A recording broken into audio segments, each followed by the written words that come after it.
All right. Welcome back to Blue by 90. I'm Justin, joined by Tanner today, and we've got a special guest for you, Buckeye Killer, Aamir Hmm. Hall, joining the show.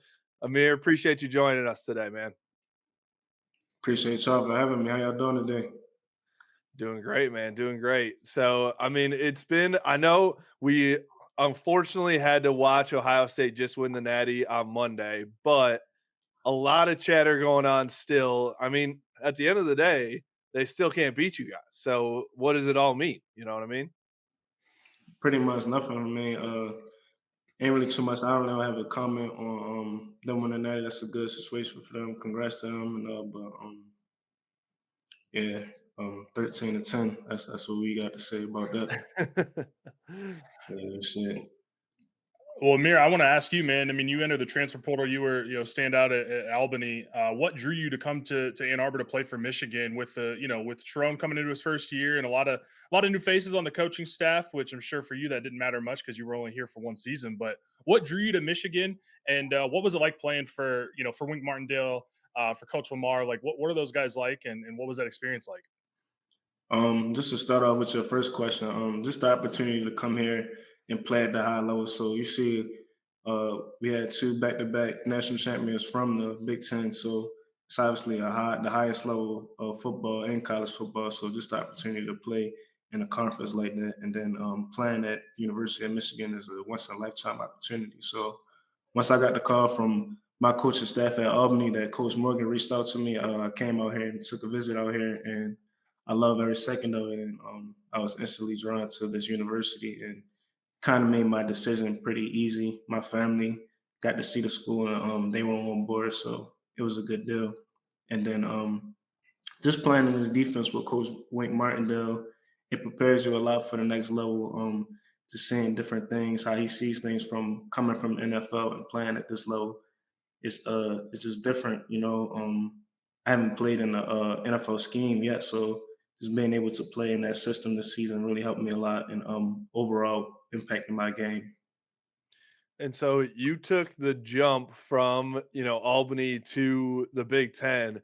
What's the difference really? I think a lot of us all watch a lot of college football at all different levels, D1, D2, from the MAC to You the Big watching Ten. D2 ball, Justin? You What's big that? D2 big D2 football guy? You watch a Hey, lot of fair, D2? shout out Grand Valley, shout out Ferris State, That's good three, football. back to back to back national champs. But yeah, what's the difference there, Amir, where it's like, just from a physicality size, what was your experience like making that jump? Yeah, it's honestly the offense and defensive line. So I'll say last year at Albany, I had some guys that ended up going to the next level. RP, one of my late teammates, he was supposed to be an NFL prospect, but I had some guys into the portal and play at the next levels. But making that jump here, the offensive line and defensive line was just the biggest difference to me, in my opinion. And then just like the technicality and speed of the game, where the skill position plays at, like guys just seem more comfortable. Like route concepts were a little bit better, and the way guys tempo routes and got in and out of breaks was just a little bit quicker than which I was accustomed to playing at the FCS level.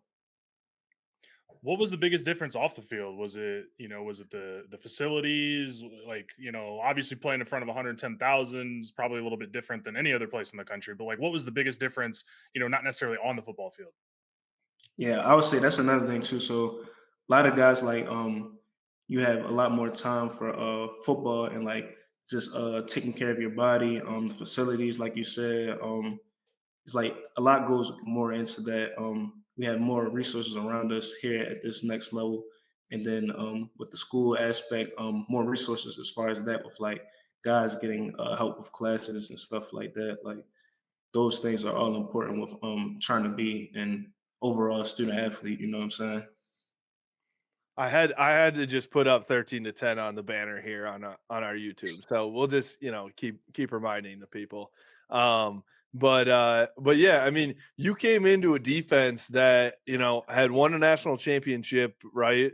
Just prior to you arriving in Ann Arbor, and reloaded. You bring back KG, Mason, Will, you bring back Ernie, you bring back Derek Moore, Josiah Stewart, right? Rod, unfortunately, he was back, but not on the field. But you bring back a ton of different guys. How did they help you? What was their impact on your game? What was it like of being around those guys that are now, you've got 3 guys on that defense that probably will be drafted in the first round?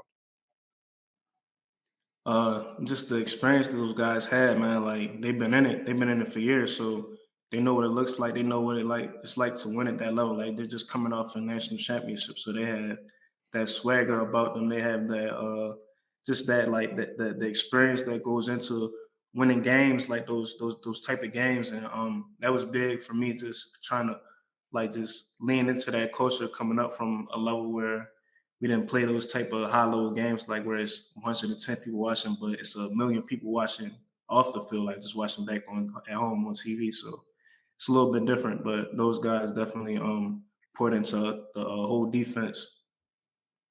Amir, when you were making your decision, did you connect with any of the guys from Baltimore on the Michigan team? I mean, there's a handful.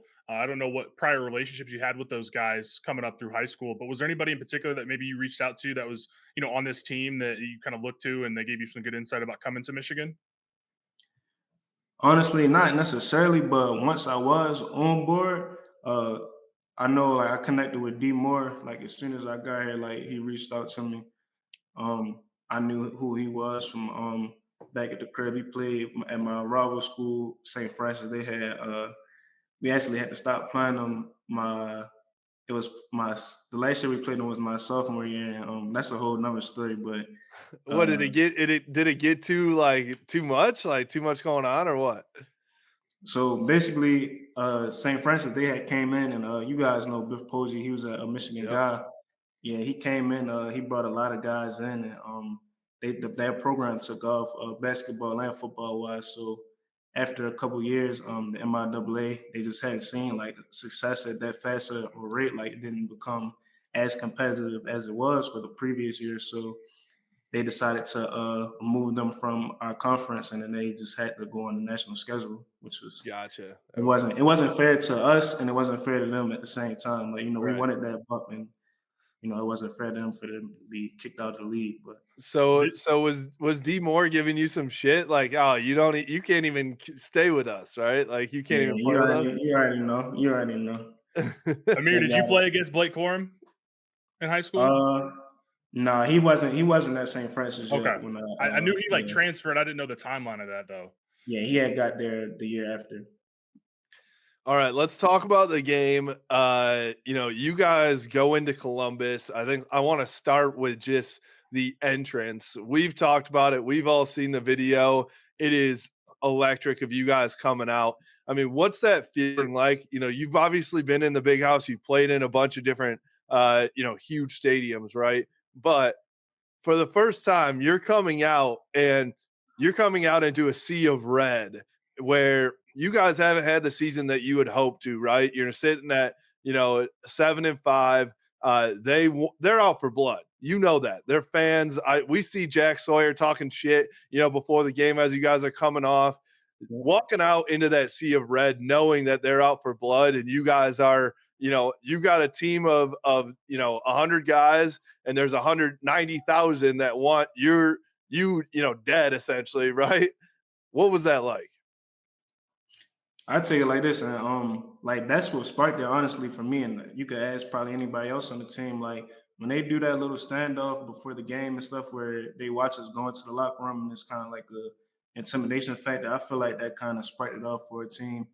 And just coming into this culture, like I see the shirts, I see the hoodies, like it's Michigan versus everybody. So we coming in like it's a band of brothers. We going in like we coming in to beat y'all. We gonna do it together. Like we all banded up, like offense, defense, special teams. We all ready to go. And I feel like that interest, man. We came out. We had the intensity. We had the fire that we needed to go out there and make that type of statement. How, Amir, I got to ask you because Michigan scores. You guys score on like 2 plays later, but how upset were you that you weren't able to get into the end zone on that pick? Because I was, man, you were so close, man. And you did a great job bro. staying in bounds too. Like I'm sure you've seen it, but like when I'm watching, I'm like, is he out of bounds? And there's a little bit of green in between your cleat and the sideline, and you make a great move to get down to the two. But you got to be a little upset you didn't get in the end zone. Yeah, that's what I was sick about this whole time. Every time I watch the play, man, it's not even like the play. That's probably the biggest play in my career, but it's not even like one of my best plays because I know that I could have easily got into the end zone.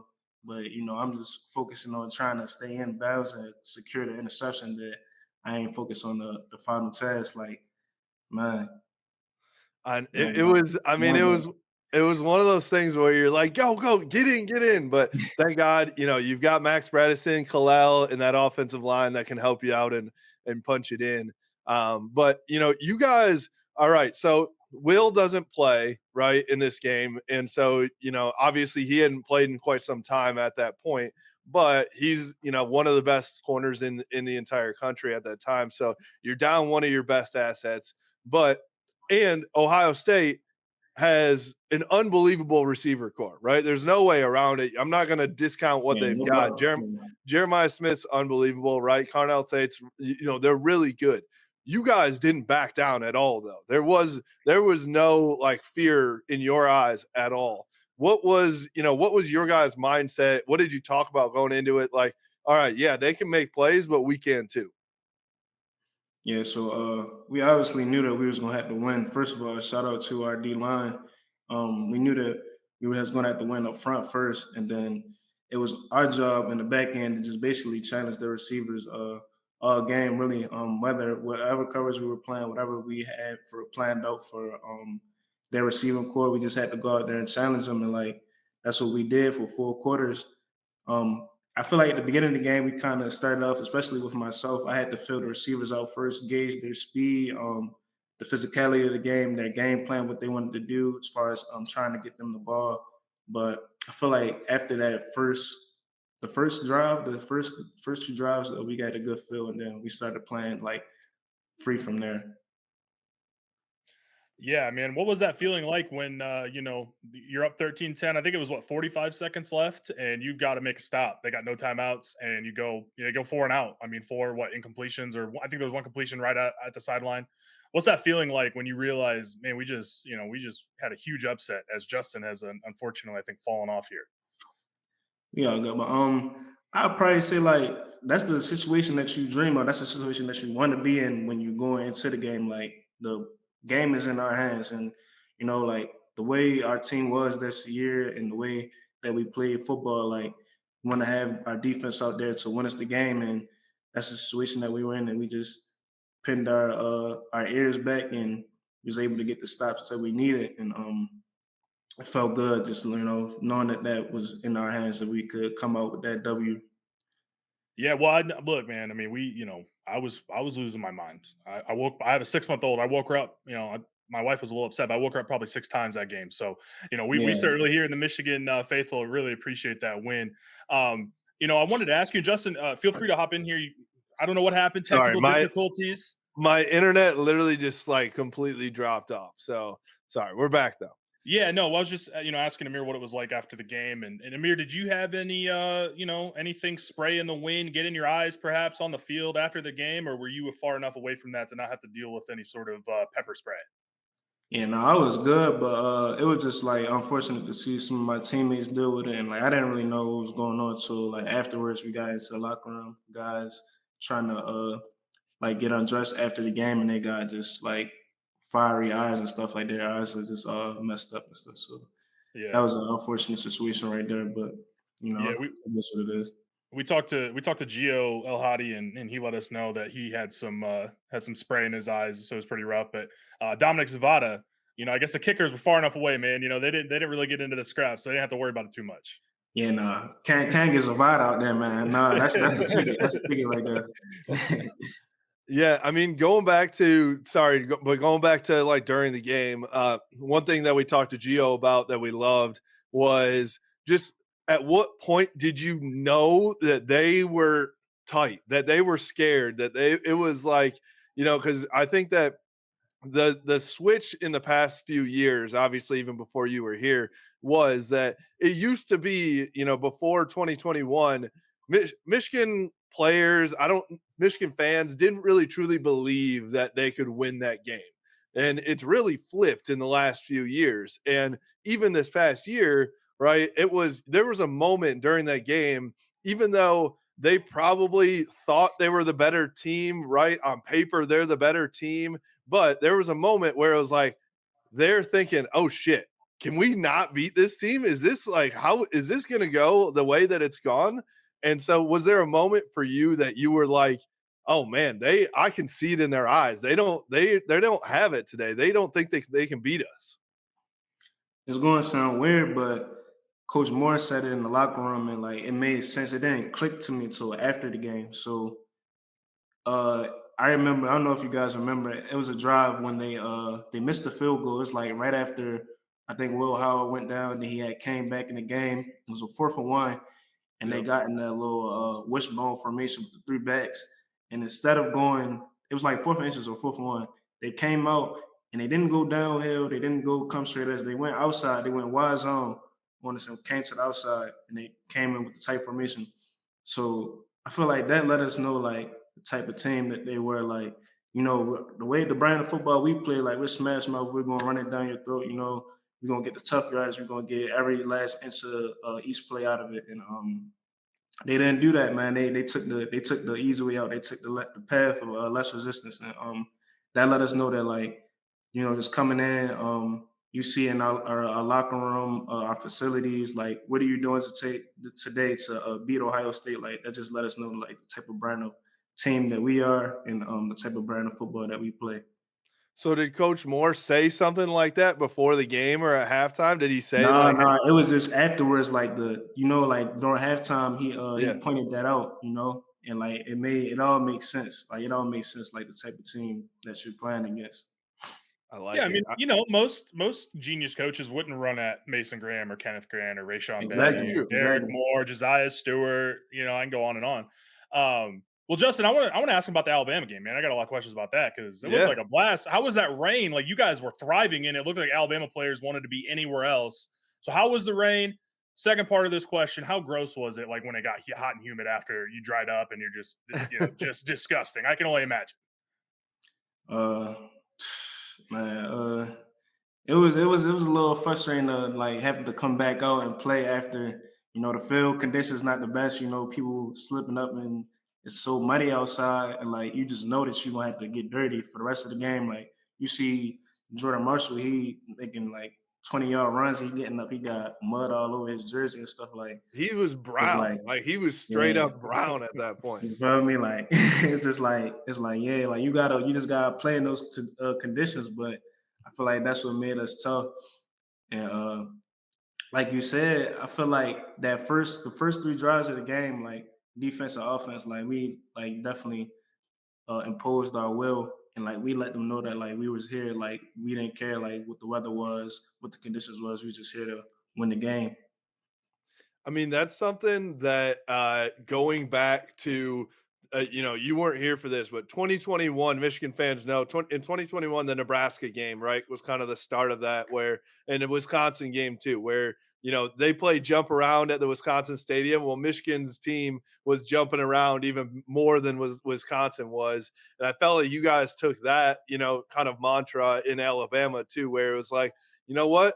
We don't care what the conditions are. We don't care what environment we're in. We're going to make the best of it. It's our team. This is our environment, all that. And I think that like I want to ask you, what was that feeling when, did you feel that through this team where it's like we don't care what, we'll play you in a parking lot, we'll play you, in on the beach, we'll play you in a mudslide. We don't care. And you guys, you're hyping it up on the sideline, all that stuff. Is that a thing that you guys talk about, or is it just a feeling that you have within the team?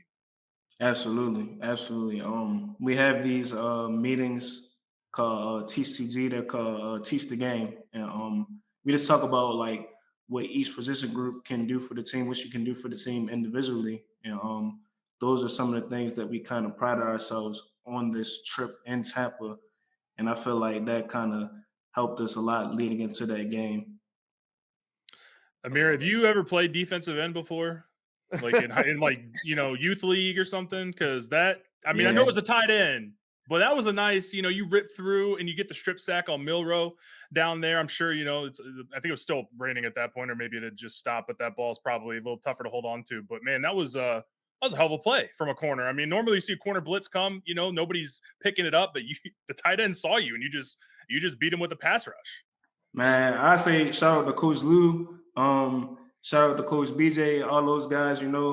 We practiced like turnover circuits during like all throughout the season. And, it finally came. It finally came. Like you never know when like something's going to show up in the game. In practice, you're just kind of going through it. But like that's why like those reps in practice matter. And it showed on game day. Like I got the opportunity. I had a one-on-one for tight end, and I was able to beat him. And when my number was called on the corner bus, I was able to get there and get home and make a pivotal play in that game.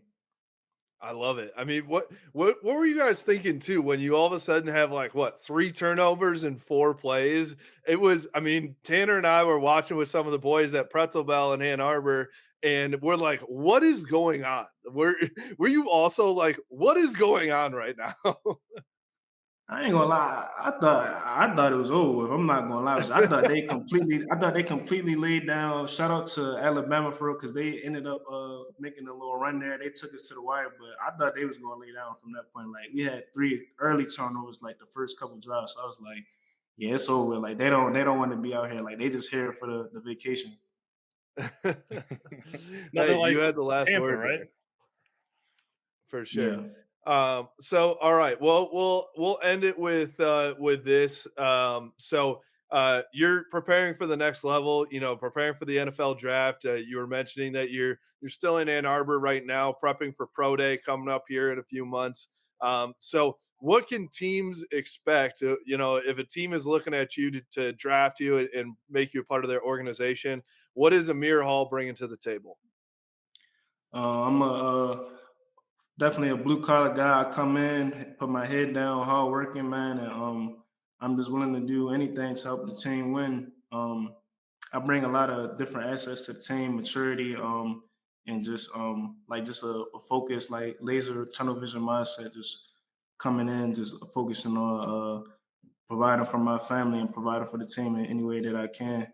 And that's been my mindset throughout football, and that's going to be my mindset at the next level. So I'm excited for this opportunity. I'm excited to see like how things pan out for me, what God has planned for my next step. I like it. I like it, man. Well, hey, we're very appreciative of your time in Ann Arbor. It's one of those things too. No matter how the season goes, if you can make a play in that game in November, whether it's in Columbus or in Ann Arbor, you're a Michigan legend forever. So I know we will be thinking about that play, thinking about your game and your time here in Ann Arbor, and we appreciate it. Anytime you can come out and beat the Buckeyes for it, we love it. Man, appreciate y'all guys, man. Appreciate it, man. Good luck in the rest of the way and in the process. We'll be definitely rooting for you, man. Hopefully hear your name called and be rooting for you at the next level too. Appreciate it. For sure. And so, okay, real quick, where can people follow you at? What are your socials? My socials, my Instagram is Aamir Hall, 2 A's, AAMIR Hall, HALL 3. And then my Twitter is, one second, AJ the show, AJTHE show SHOW. Sorry. All good. All right. Go follow him there. And then for us, you can follow us at Blue by 90 on Twitter, Instagram, Facebook, at Blue by 90 Podcast on YouTube and blueby90.com. We appreciate you. Go Blue. Go Blue. Go Blue.